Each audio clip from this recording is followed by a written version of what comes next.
All right. So this is Curious Chats with Christine, which may or may not be altered to Curious Travel Chats, um, just because we talk mostly about travel. And so I'm super happy to have Amanda Boleyn join me.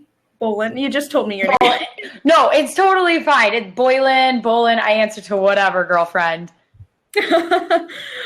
Awesome. Well, so I wanted to get you on this chat because I know that you do a lot of traveling with your work, and I know that you love traveling as well, right? Yes, ma'am. And so tell me exactly, like, what are you doing? What's your background? Where do you like to travel to? Tell me about yourself. So I graduated from University of Iowa. I'm going to try to make this as short as possible, but I graduated from University of Iowa in 2010. I studied finance and entrepreneurship. I always knew that I wanted to go out and do my own thing. So I had the opportunity back in May of 2012 to be an independent contractor and staff myself on projects for consulting, whether it's leadership development or sales training. And ever since I got into that world 3.5 years ago, tremendous opportunities have opened up. I've been able to travel the country. I mean, from country to globe, and I've seen all different parts of the country, from the glamorous New York City down to Atwater, California, which if you're from Atwater, absolutely nothing against you by any means, just vastly different than New York City. And so I've been fortunate enough to see a lot of the US. And so I do that. And then this past January, I launched a podcast called She Did It Her Way with 2 other fabulous females. And we launched episode 42 this week. Oh, wow. So yeah, pretty exciting. Awesome. And so tell me more about She Did It Her Way. Yeah, well, She Did It Her Way right now is simply just a podcast. We have some plans in 2016 to grow it into more of a platform just outside of only podcasting. But we've connected and been able to interview some pretty fantastic female entrepreneurs from across the country. And so we put out an episode every Monday at noon, and it's about 40 minutes long. And it's just really fantastic banter and women sharing not only their story, but tips of their trade and what they can offer up our listenership every single week, which I love it. So, yeah, especially as I'm biased. As a female entrepreneur, or I love that you use solopreneur. Yeah.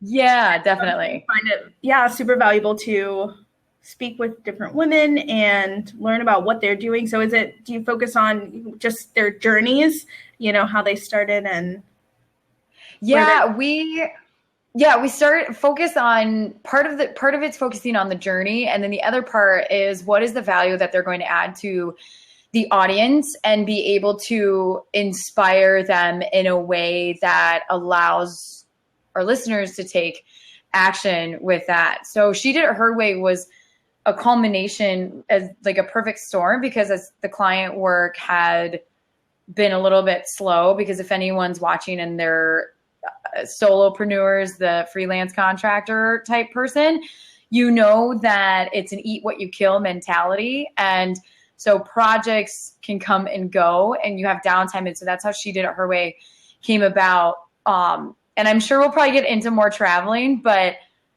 I might just go there now if you're okay with that. Let's go there. Okay. So with traveling across, I never stepped foot outside the US until a year after I graduated college. And that was my first trip to Germany. And out of, I want to say 11 international trips. No, it can't be that many. No, I don't know. I think it's 8 trips. I think I only paid for 2 of them, because the rest of them were either for a work trip or it was travel hacking, as some of my peers or anyone who's watching it they've seen it, where you use the miles that you receive from the credit cards from the airline companies, and then you use that as a way to travel abroad or travel internationally. So majority of my trips have always been at the mercy of those miles. But I would say it's a combination of being an independent contractor and being able to use a American Airlines credit card to pay for all my expenses that I then get reimbursed. So every single month I'm putting massive amounts of food, travel, industry, whatever it is, and then I get reimbursed for that. But then I build miles that way. I build miles by traveling with one specific airline. I build miles by shopping through their online web portal, but then I use those miles, and then that allows me to go and travel to foreign countries. That is the way to do it. The first guest that I had on here, Kevin Williams, talked about that and as well, and kind of just some travel hacks, and also even finding places, accommodation. You don't necessarily have to go straight to the hotel anymore. There's so many other options that will save you money, and also with airline fares as well, finding those better deals or ways to use miles, which I know I am definitely saving up for myself as well. Heck yeah. And so how many places have you traveled to? You said since Germany? Yeah. Germany was the first. Went to Munich, was in Austria. So that was my first trip. I've total been to 11 countries in, oh my gosh, I think three years. And it'll be 14 by the end of this year, because I've got another trip planned to go to Europe before the end of the year and go to Amsterdam, Manchester, Ireland, and Switzerland, because one of my really good friends lives over in Manchester for work. So pretty jazzed. Are those all for work or also just for fun too? Nope, for fun. I think that's the beauty. Yeah, I think that's the beauty of when you are a freelancer or solopreneur, you have the freedom and flexibility to build out in your schedule the time that you want to take off, or you can be of a laptop. A laptop lifestyle. So I'm still taking it with me, and I'm sure, I guess I will do some work, but what I do today, it never feels like work. Yeah. Like I love what I do, and I get to get up out of bed and I'm like, okay, how many lives can we impact today? Who can we connect, and how do we add value? And it's just, I think that's my favorite thing of it. Awesome. And so what are you doing now that helps you connect with other cultures and connect people together as well? What impact are you? Yeah. I mean, from a culture standpoint, I think, and I don't know how many people of your followers who have been abroad, but what I find really, really extremely fascinating. So the consulting that I do is working with organizations and their people around vision and alignment. And a lot of people probably think, okay, that's a lot of fluff. Like, what does that even mean? But with your role and what you do in talent development is that it's all about harnessing the potential of the people and making sure the organization, people are aligned with the vision and they know where they're going and how do they fall into it, and do they know why they show up every single day. And a lot of what I've been able to do the past 3.5 years and then travel abroad and see different cultures, it's true whether it's an organization or it's a group of people through a country, is that every one of them is so different. I had the chance to go to Shanghai this past May for a client project, and I had never been to Asia. Have you ever been to Asia? I have. Where in Asia have you been? I have been to Hong Kong and to China, mainland China. Okay. I don't know about you, but it was vastly different than any other country I've ever visited. Yeah. And it's just, it was incredible to be there and know that, I mean, the way that they live their life is their culture. It's how they get up. It's their belief system. It's why they do what they do. And this probably maybe a little political realm, but it's what we're allowed to see in America on the internet and where we can go and where our eyes can go is very different than where people's eyes in China can go. And so when you grow up in a certain type of environment or culture, which creates this belief system about how you get to where you're at and why you believe what you believe, is just fascinating to me because everyone is so different. And I think that really helps bring a certain element of empathy And so once you can really understand where people are coming from and how and why they are the way that they are, allows you to have just more empathy and insight as to them as a human being versus as being from like China, or they're Asian, or I mean, European, whatever it might be. And over in Europe, it's incredible because you have so many cultures and such a tiny space of land that whether it's in England or you go to Germany, that is one of my favorite countries by far, just because it's a well-oiled machine and it's clean and the people, like, they're unapologetic about their culture. I mean, it's just, I love it. That was a ramble. Yeah, that was a blab. They really, I've not been to Germany, but of all the, I used to work for a German startup, and they're definitely very passionate about their country, about their culture, about what they stand for, and, you know, how they present themselves. And I love that they want to represent themselves as like, it's like, what? No, I'm German, you know? Yeah, no, absolutely. It's like, they're so, I know I was there this past September. I went for Munich Fest and I went on this tour, a bike tour, and they have a replica of the English Gardens from England. And there's this river that goes through it. And our tour guide said that you can swim in the river. And there are times where they put up signs that say, don't swim in the river. And our tour guide was just like, yeah, so when the signs say don't swim in the river, you don't swim in the river. And he goes, and if you do, and something happens, he said the German law, the Munich law system, they have very little empathy for those situations because they're like, you have to have so much accountability for your personal actions that when it says don't swim and you don't know how to swim, don't swim. So I just found that super fascinating because I'm like, they're encouraged to have self-accountability and they're unapologetic about if a sign says don't do this, then you don't do that. So, which I think is a little bit different than what we have here. Hilarious, because I'm a Lyft driver as well. You know, I love to keep myself busy.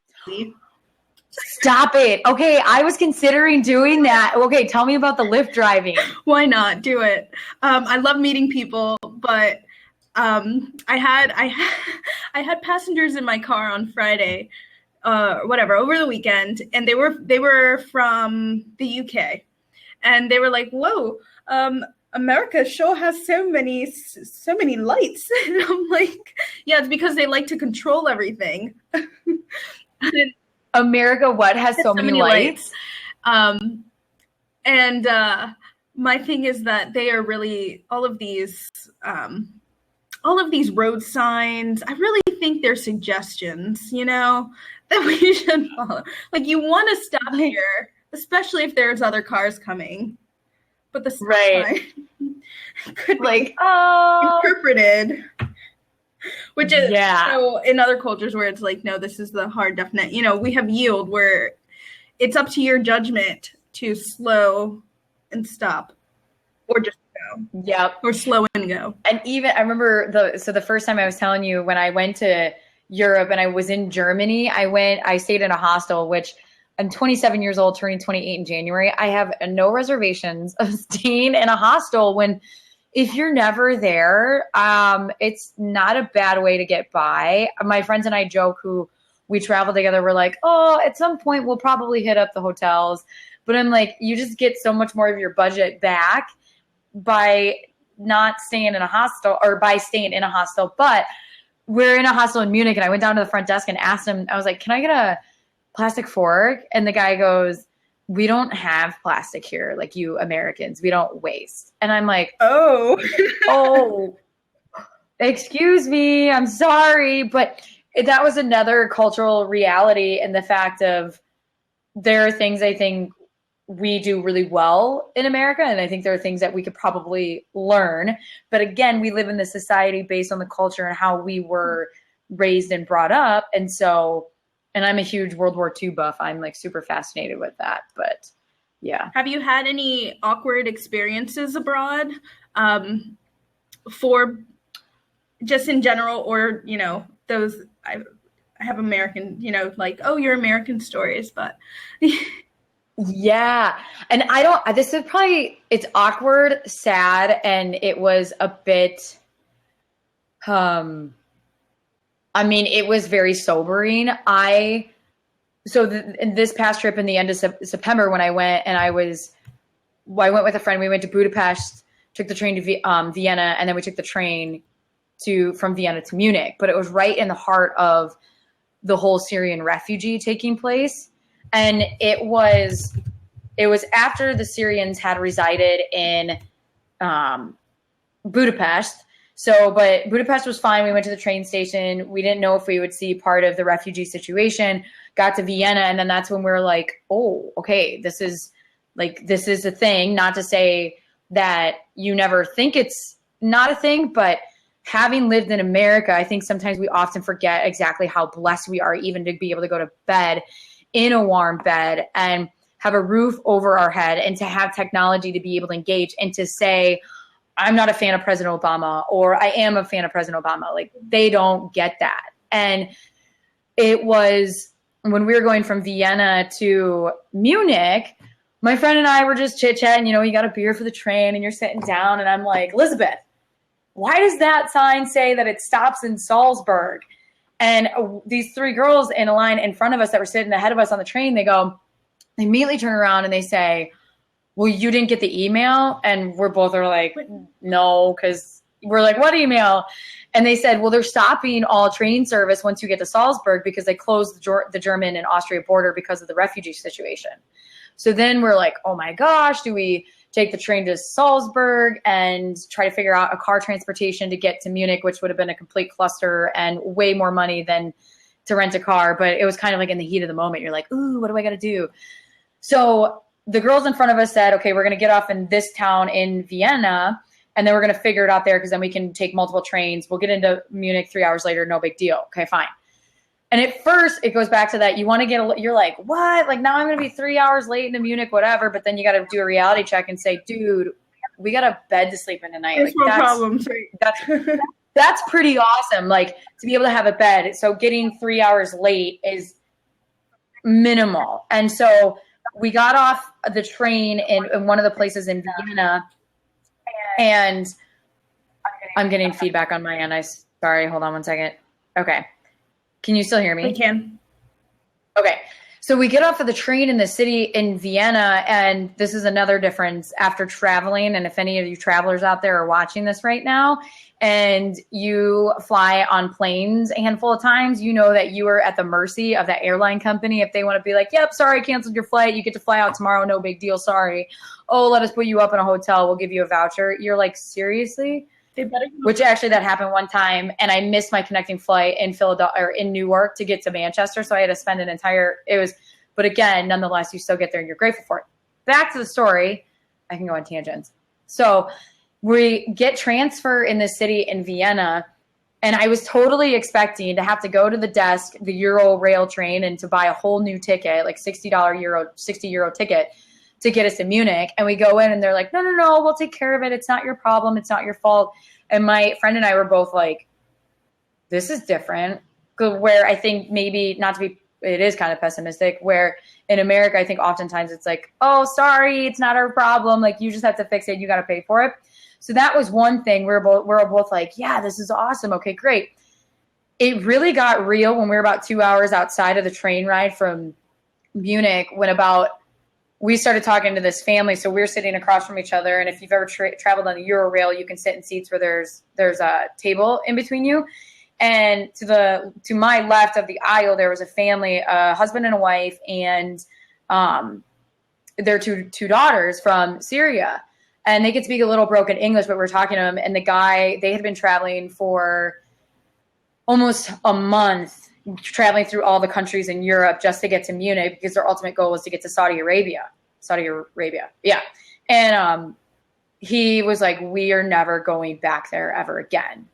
And it's just like to think. So that was one incident. And then there's these two kids who are 19 and 20 sitting next to my friend and I, because my friend and I are sitting across from each other, who had been traveling for 7 days and were trying to get up north to like Norway or something. And all they had was a backpack and a line of guys behind my friend who were staring at me, which usually takes a lot to get me uncomfortable, and was diagonally sitting. And I could see him, and he looks at me and he goes, like that. Okay, your watchers are probably like, this girl's crazy. But I saw that and I immediately was like trying not to laugh, because that's not a laughing matter, because they view women very differently in that country than in America. I think we're very progressive when it comes to like women and that, I mean, you could talk for hours on that. And I was like, okay, now I'm a little freaked out. And nonetheless, I mean, what was really interesting, then a police officer came on the train and the guy acted as if he was sleeping. So then my friend and I are like, he must not have his papers. I mean, it was bizarre, because by the time we rolled up into Munich train station, about 50% of the train was packed with Syrian people. And I don't want to say Syrian refugees to assume that they're refugees. I don't know, maybe they were, but it was definitely something, it was real, because we read about it in America, but then having to be mixed in with it, it's so different, because we can go on with our lives here and be like, la, la, la, la, la, and not have that reality check of there's real stuff happening in other countries that, I mean, it's always like, yeah, there are a lot of things that people go through, especially like, and this dismisses any sort of deathly illness or anything that people are going through in their lives, but it's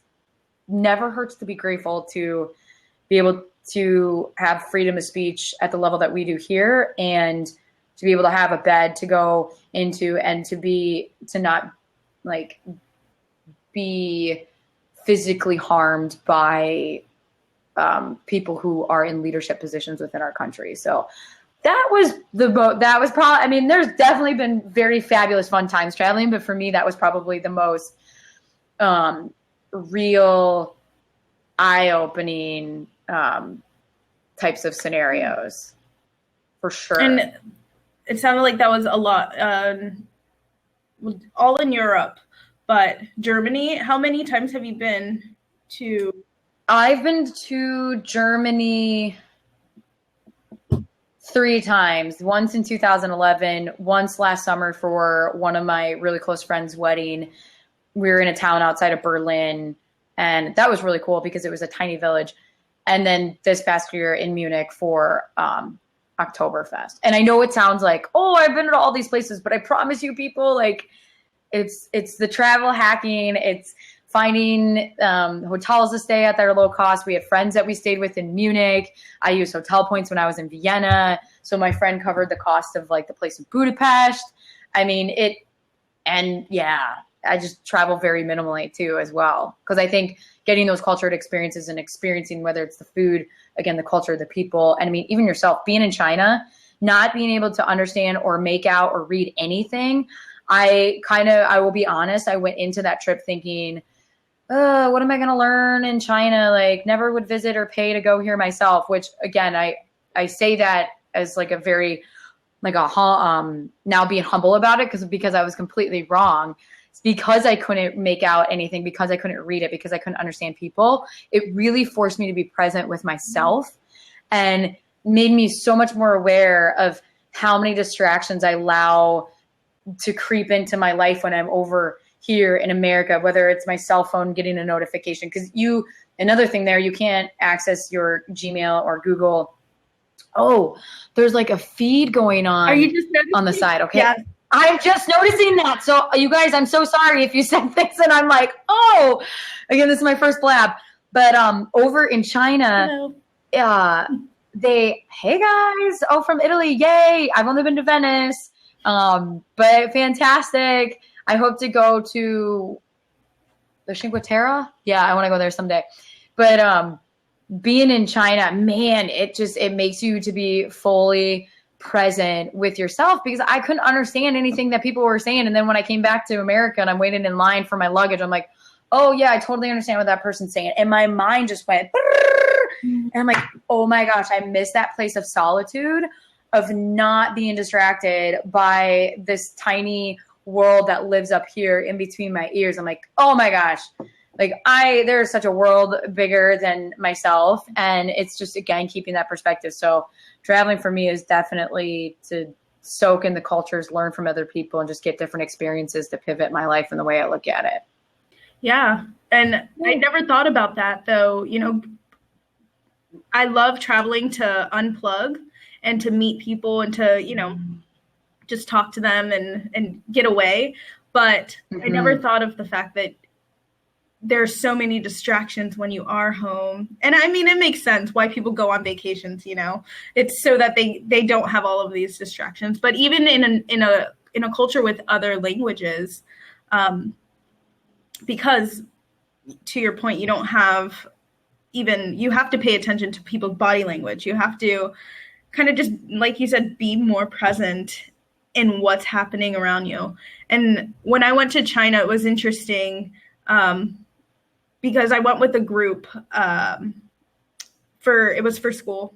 And I had these notes of like Mandarin so that I could get by, you know, with the basic language, you know, hi, my name is, I need this, right, you know, but I don't even think that helped, to be honest.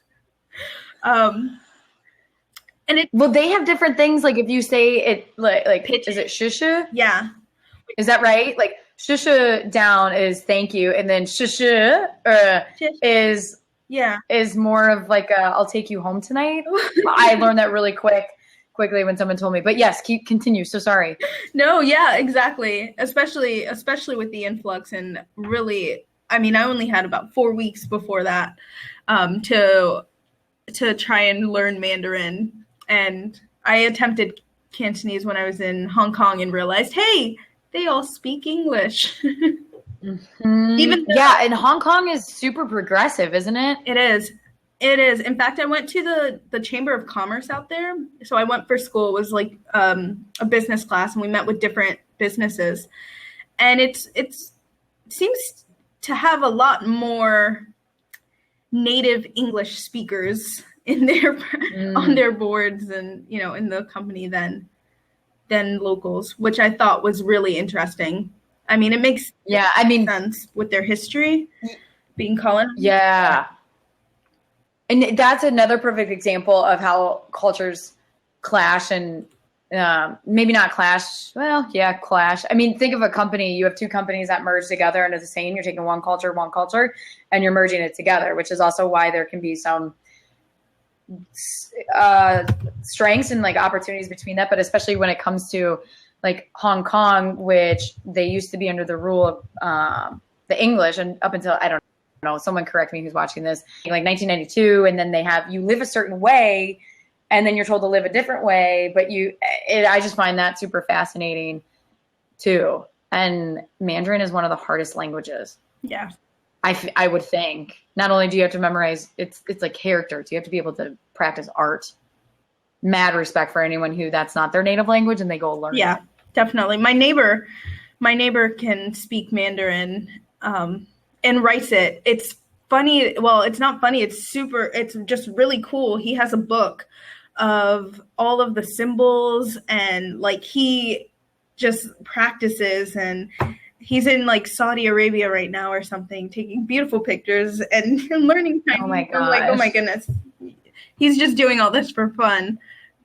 But it's so awesome. He can even pick up Chinese, like, but it's so important though for the future, you know, even for the present with the way businesses companies are doing business. Well, and I'll say one last thing about China too. I was super naive. I mean, I was on it's a 14-hour flight from Chicago, and I had one of the other girls who I was working with going over there with me, and she comes back and she goes, Amanda, did you know that we cannot access Gmail? And I'm like, what? Like, you can't access Gmail? And I'm like, such a selfish place or like an entitled place. I'm like, what do you mean we can't access Gmail? And she goes, yeah, you can't do that over there. And it's like Yahoo. And I know there are ways that if you get a different like card for your phone, you can show that you're actually in the US versus in China, that whole thing. But I'm like, gosh, even that is another example of how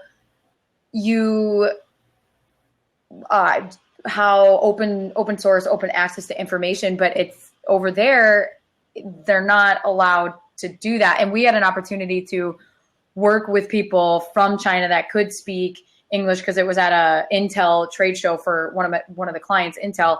And so we were paired up with some people who could speak Mandarin and Cantonese. And it was just, they're saying that the way it's changing because now more young people are leaving China and then come into America. So they get this exposure and then they go back. And so you see another, like more of just once people have their eyes open to the American way and then they come back to China, it creates a bit of a clash for them as well. That makes sense. Yeah, that was really fascinating. I have to ask my coworker, she's from China and she's been in the US for going on 3 years. She came here for graduate school. And wow. I did talk to her a couple weeks ago, asking if she plans on going back, what she plans on doing. And she's like, no. And to your point, it's like once they come and taste the American way of life, it's like, they're like, I love it. But yeah. McDonald's. Yeah.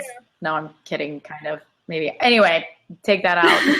So do you work with organizations that are international, or are most of your clients domestic and you just have the opportunities to travel since it's all done from your computer essentially? Yeah. So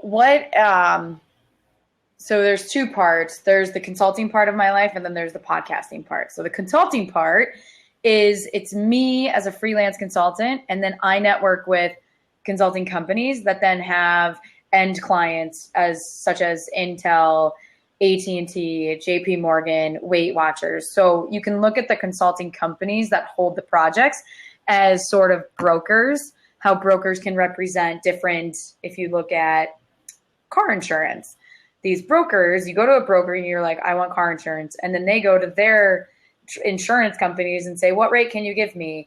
Now, so that's kind of how it works if I network with the consulting company and then they say, I've got a project, here's what it looks like, here's what the material is, are you available, can you do it? So Intel came through a staffing company that it's the only staffing company that I work with, and I maybe do about 5 weeks of work a month, and it's usually for Intel projects. So that's how I got to go to Shanghai. And then 3 years ago, this December, I actually went to the Philippines for a whole 5 days, but it took a day on each end to travel to work inside call centers to teach sales training for AT&T's vendor call centers. So the beauty is you have the freedom and flexibility, but the one downside is that when you take days off, it's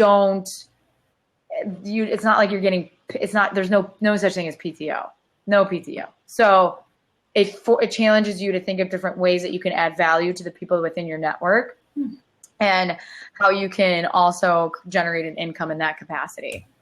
Interesting. Yeah, I know it's a little confusing. It takes probably a longer conversation and maybe a bit more. Hey, Tess. That's my roommate. The other 1/3, so 2/3 of the podcast. So she's 1/3, I'm 1/3, and then our other friend. Oh yeah. Hey, Curious Christine says hi. So Christine and I met because she stayed at our place through Airbnb, by the way. Holla. Mention that. I love Airbnb because you meet so many fantastic people through it. It's so crazy. It's awesome. Yeah. And it's just another cool way to see the culture in like different neighborhoods and stuff. Yeah. But yeah, I haven't touched it. Yeah. Sorry. She was asking me where the car was at. So yeah, and so I've been able to travel, and I've done it 3.5. I'm going on 3.5 years of traveling, but I used to travel 100% all the time, like Monday through Friday. Sometimes it would be Monday through Sunday. And so as I've decided to scale back the traveling, so the projects have scaled themselves back. So that's helped in that way as well. Okay. Yeah. I love this whole Blab thing. Right. It's very interactive. How long has this been out? Not long. I believe it launched either in August or early September. Yeah, so not long at all. Super cool. Matter of fact, I was like, what? They only have like 70,000 Twitter followers. That will go to the millions once more people catch on, because it's such a great platform. I'm an advocate. It's funny that I'm an advocate, but I don't want to. They're at 65,000 followers. I'm an advocate, but I don't want to create competition for myself. So I'm very strategic and tell about this platform. You're like, no, I mean, Blab is one of the platforms we're considering for our podcast and a way to grow engagement and to be a resource for female entrepreneurs. I mean, men can obviously watch as well. And I think I encourage them to listen. It just, quite frankly, they're not necessarily the target market, but hey, by all means, I know a couple of my guy friends have reached out and they're like, I really love your podcast. So that's awesome. I mean, that's good for them to listen. I'm a part of a similar, or I'm part of an organization that, the Alliance for Women in Media. And so we are very inclusive of both men and women. It's just that our content tends to lean toward the female side, but we want everyone to come to our events and read our newsletter and and join us. Absolutely. So I get that, even though we're targeted toward, I mean, there's so many other resources out there though that I think, I don't know. I won't go into the gender discussion. That could be like a whole topic. I think we just need I think the one thing I will say about the gender, I think we need to involve both parties and make it more of a collaborative effort versus being like, oh, this is how we're different. Well, let's talk about how we're similar and how we can collaborate, right? Yeah. I'm all about that collaboration. Definitely. So where are you going next? I think you mentioned three countries you're heading to. Yeah. Are you doing any domestic travel as well? No domestic travel, and unless I go. So I'm from Iowa originally. For you people who aren't familiar with Iowa, it's fine. It's different from Idaho. It's definitely not Ohio. It's 3.5 hours direct. But yeah, there's corn. It's 3.5 hours west of Chicago, and I come from a town of 65,000. So I'll go home the weekend before Thanksgiving and then Christmas as well. But so I was saying, one of my good friends moved to Manchester, England this past March for her job, and she's there for 2 years. I went and visited her in June, and it's crazy what happens when you have not a bottle of wine. Well, when you split a bottle of wine with a friend and you're like hanging out and you call up your friend from Manchester and you're like, hey, what are you doing for Thanksgiving? I bet you're pretty lonely. And she's like, yeah, I'm first Thanksgiving without friends. And I'm like, I got miles and it's only $80, like, book. So I going over to teach the Brits a little something about friends. We call it Friendsgiving in addition to Thanksgiving in America. So flying out Wednesday before Thanksgiving, and then I'll get back 10 days later. I think it's December 6th on Sunday. So found a ticket from Manchester, England to Dublin for $31 round trip. I tell you, if you live in Europe, you guys are in a fantastic position to travel to little or nothing versus like in America, it's not as cheap to get around different parts as it is in Europe. So my girlfriend, who's also going over to Europe with me, I'm like, $31 for a day trip to Dublin? I'm like, we got to go. Yeah. I need to go to Europe. Yeah. I'm like, and I think that's why it's last on my list, because I have all these Asian and South American destinations that I want to travel to before Europe, because I feel like once I go, I just want to do it all at once because it's so easy to go to different places while you're there. Yeah. All connected. I mean, because it's so easy to get around in Europe. So easy. Yeah. So I don't think you've told us, what is your favorite destination? Where's your favorite place that you've traveled to?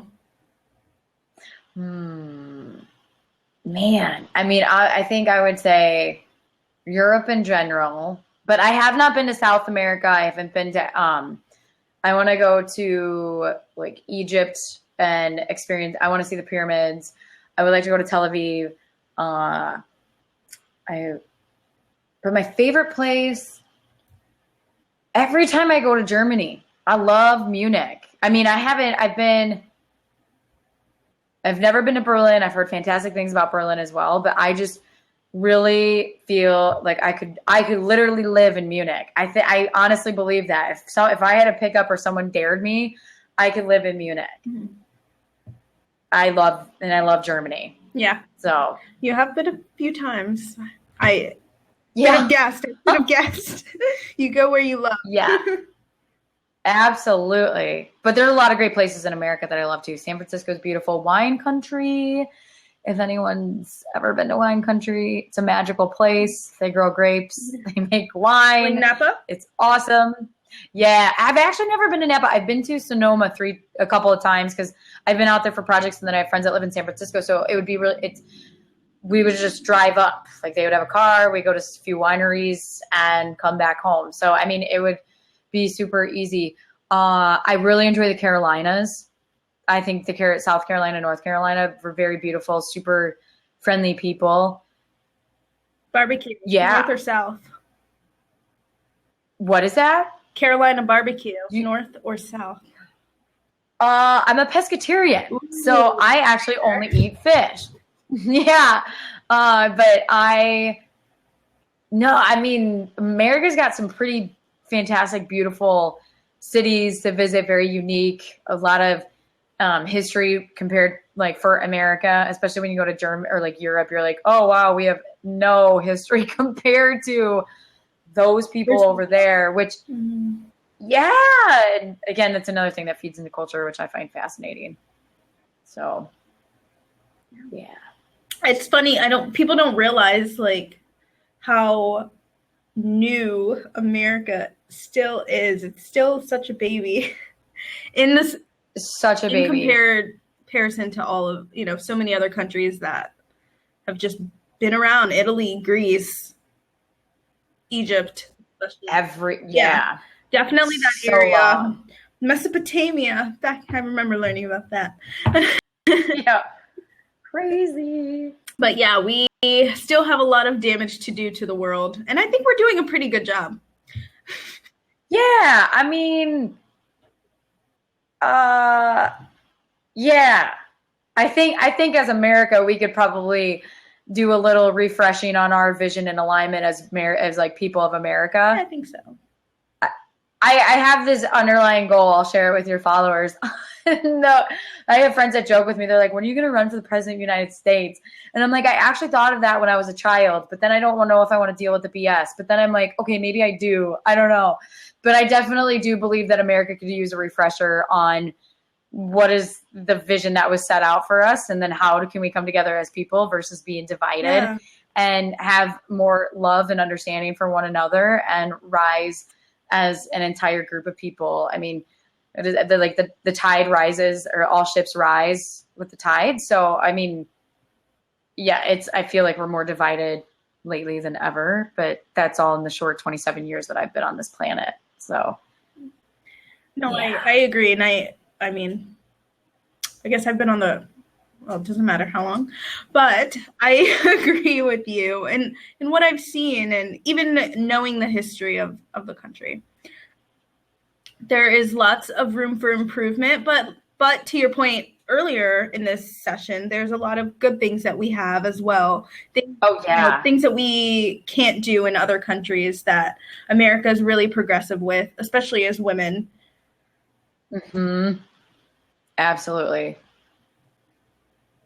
Totally. I mean, I'm very thankful to be an American, but yes, I'll leave it at that. I know, right? But if I could, I would totally choose to be. What would you choose?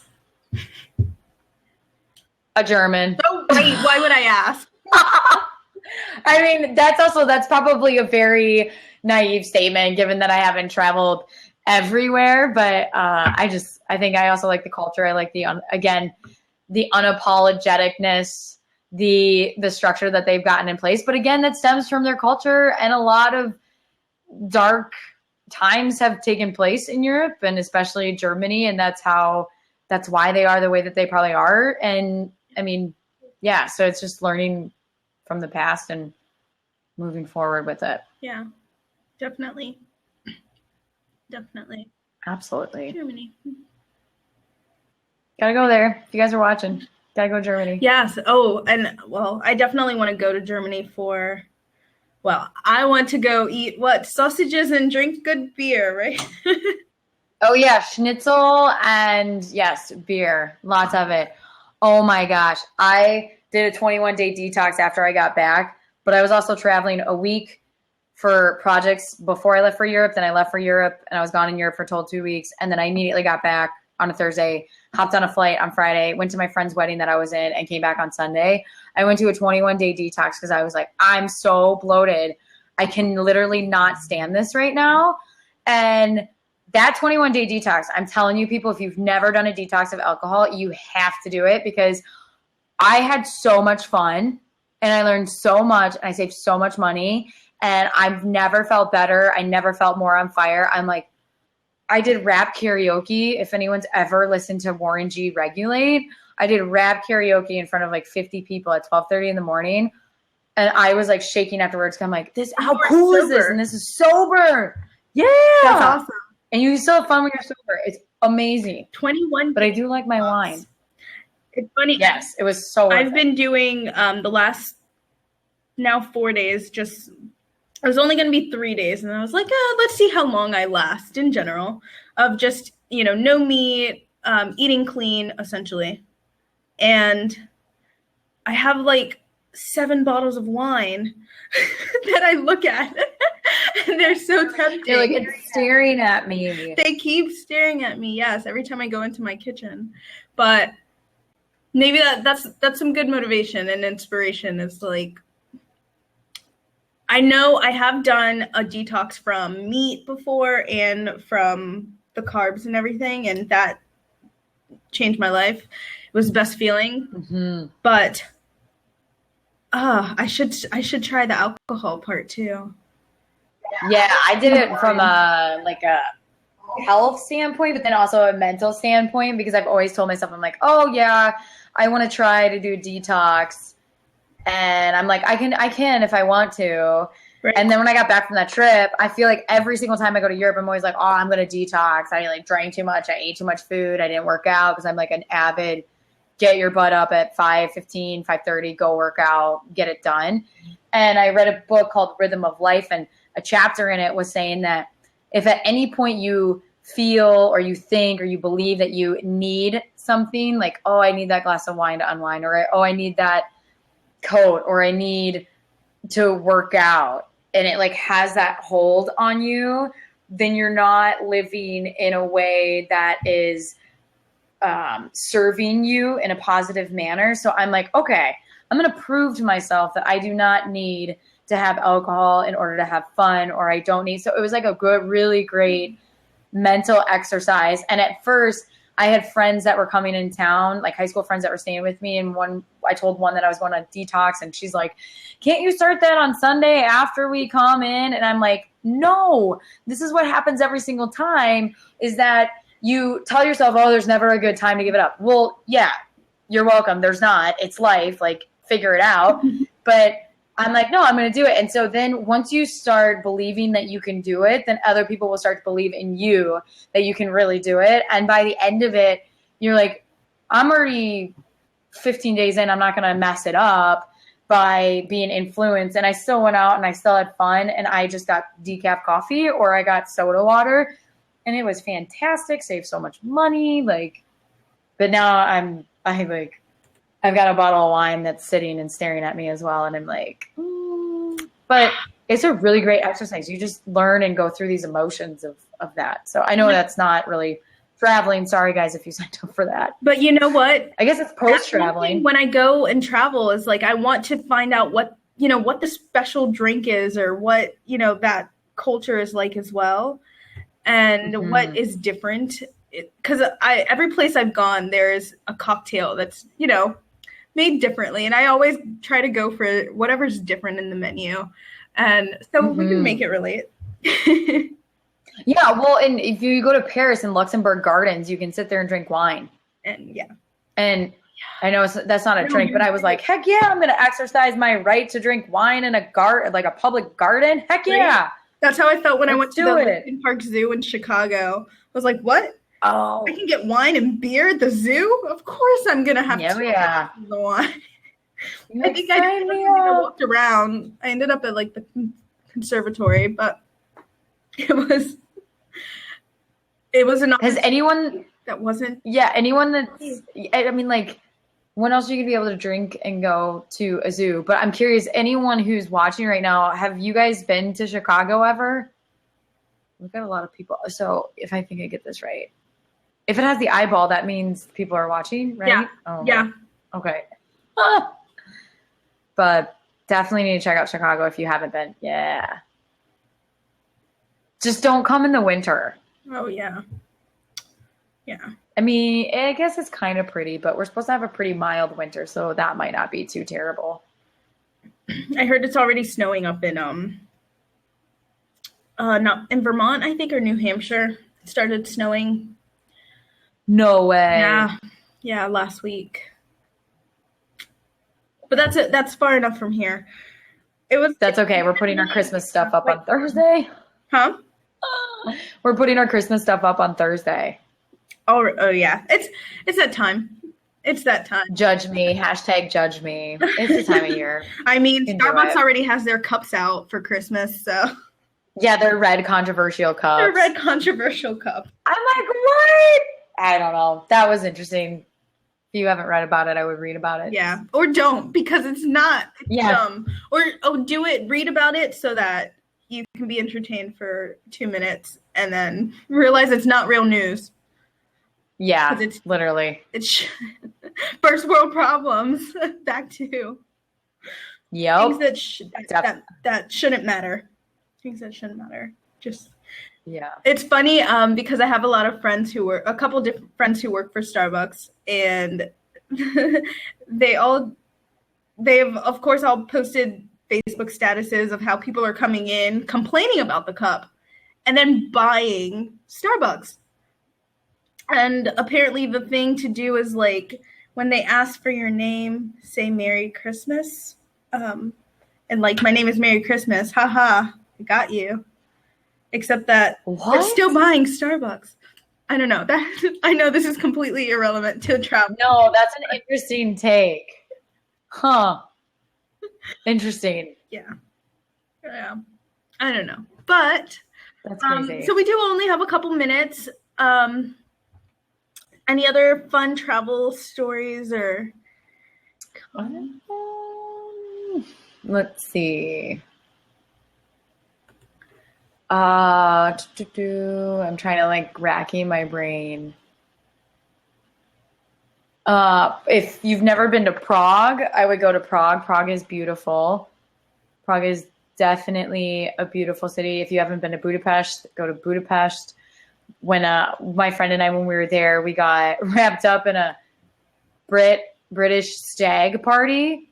We were at a random bar, and then they came over and started talking. And we're like, yeah, okay. Then we went to a nice bar and then hung out with them. They're super fun, super nice, like super cool. That was a blast. But it was another German story. But there's a really cute town called Fussen. It's where the Neuschwanstein Castle's at, like the Disney castle. Mm-hmm. Super cute, quaint town. Definitely go there. But as far as any other crazy adventures, I mean, it's been pretty mild aside from the one that I shared before. But yeah, that's it. Cool. And so last 3 minutes. Can you design for me your trip around the world? If you had 40 days, where would you go and what? Oh my gosh. 40 days around the world. I would definitely hit up New Zealand. Mm-hmm. I would hit up South Africa, Tel Aviv. I would go to Jerusalem, hands down, just from, like, a faith perspective and wanting to learn and, like, see that history. I've heard in Egypt to see the pyramids. I would like to go to South America. I've always said I've wanted to work on a vineyard in France, but then I'm like, maybe I'll just go taste wine on a vineyard in France. So New Zealand's really nice. Yes, my roommate did, after she graduated college, she just booked a ticket and went to New Zealand, and she absolutely like loved it. So love New Zealand. I've heard Thailand is beautiful and really great as well. So those would be, I know that was a lot, but you're going to do that in 40 days. Let's see. New Zealand, I could do that. Goes Zealand to Thailand. Well, Zealand, Australia, Thailand, and then hop a plane from Thailand over to Tel Aviv, Jerusalem to Egypt to southern Egypt, Johannesburg. You should go to Morocco. I've heard really good things about Morocco. Yes. I mean, I haven't been, but so have I. Tunisia. Oh, sure. Let's throw that there. Yeah. Take it on. You know, that is one thing that traveling to, who was it? The World is Flat. Milton Friedman, he's an economist. Mm-hmm. He like how our world, and I mean, that was back, I think, in the early 2000s. Yes. Thank you. Early 2000s that he wrote that book, and how technology is bringing it so that it's just so easy to connect with other people and whatnot. But traveling in the world, like, I mean, you literally can get to a completely different country in 6 hours. Like, I still find that absolutely fascinating. Like, you get on a plane and you travel 6 hours and you can be in a completely different country, which easier in Europe and that whole thing. But I mean, totally different to rock your world. And I just think that the train that you're building to China, maybe. Wait, what? Where? I know, right? So, they're trying to get some train built from here to China, like speed bullet train or something. Oh, Taiwan. It's Taiwan. Oh, okay. So if I go back to Shanghai for the Intel project, I have learned my lesson last year based on what other people did, where they would schedule their flight back to America, doing an overlay. No, is that right? Overlay? Layover. Oh my gosh. Wow. Well, you can tell it's getting in the day, like later in the day. Yep. 5:15 workout. Yeah. And they would change their flights. But yes, if I go back over to Shanghai, I want to stop in Hong Kong and Japan and Taiwan are the ones that I want to hit up before I go back to the States to experience them. Oh, I see. So. And do the layover for a day or two. Yes. Got it. That's smart. Yeah. And one of my girlfriends did that. And I was like, oh, so smart. Buying tickets while you're in the other countries, so much cheaper. In Asia especially. I know that's the one thing I learned when I was in school was there's like all these websites, all of their travel websites. Basically, it's just so much cheaper. And especially because the US dollar translates to so much more over there. I should do that. You can fly really, really cheap over there. That is, that makes sense because my girlfriend who lives in Manchester, and when we're in Manchester, we're going to Switzerland. So we were in America looking at the flights from, Skyscanner, and we were looking at flights from Manchester to Switzerland, but it would show that we were doing it from America. And she was able to book the tickets, my friend in England, for almost $50 cheaper per ticket. And it's got to be the fact that she was like residing in Europe. Yeah. Yeah. But I feel like I've also read that too, that you can, you can make it as if your wireless device or your computer, your laptop's in one country, but really like if I'm in America and I can make it seem as if I'm in England, let's say, or like you can do with your phones when you're in China. I'm sure that also helps too, because it's reading, is it like an IP address or something? I don't know. I'm not technically savvy to that capacity. So maybe someone who's listening can share information about that. Geospace, whatever. Yeah. Techie stuff. Cool. Awesome. Well, thank you very much for joining me. It's a great conversation. I love talking to you, learning about your stories, hearing what you're doing. It's very inspiring. I hope a lot of people were also inspired. Hopefully they'll travel and do what they love. Yeah, and I thank you so much, Christine, for having me. This is my first blab, so getting used to the technology. But I would definitely, if anyone wants to connect or traveling or even the podcast, I'll just put it in here. The podcast is She Did It Her Way podcast, and you can go to shediditherwaypodcast.com, or you can send me an email at this account. So yeah. Cool. Cool. Awesome. Yeah. Thank you for having me. Thank you for joining, and thanks everyone else for joining as well. Next week, hopefully we will have a musician doing next week's Curious Chat on traveling. So, and next week the name might change as well, so that travel is involved with this title, because I realize it's just so necessary.